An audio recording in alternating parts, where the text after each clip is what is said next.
Голем број проекти не се одржа, други се организираа со пролонгирање на датумот и со редуциран број гости и почитување на мерките за заштита од COVID-19.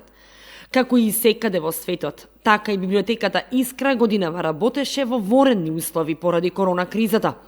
Значајни културни манифестации, како младинската поетска средба, надпреварот млади библиотекари, саемот на книгата и други не се одржаа заради пандемијата. Директорот на установата Коце Стојменов истакна дека во новата 2021 година се надеваат дека ќе бидат послободни во организацијата, не само во настаните, туку и во се друго што е работа на оваа јавна културна установа, со оглед на тоа што ќе го добијат и мултикултурниот центар на располагање за одржување настани и промоции или изложби. Сакаме на полето на лесен достап на нашите услуги до читателите, а тоа ќе настојуваме да биде преку дигиталната библиотека. Значи некаде планираме првата четвртина на 2021 веќе да одредени материјали да бидат ставени на нашата веб страница. Планираме да одржиме повеќе настани поврзани со меѓународната соработка, значи пред се и нација тука сакаме да дадеме повеќе акцент за разлика од претходните години.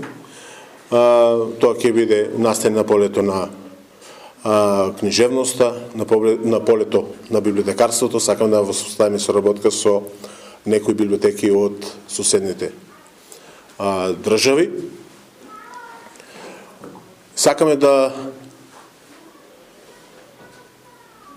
пружиме на нашите корисници, на нашите услуги малку по-добри услуги, а тоа ќе го направиме со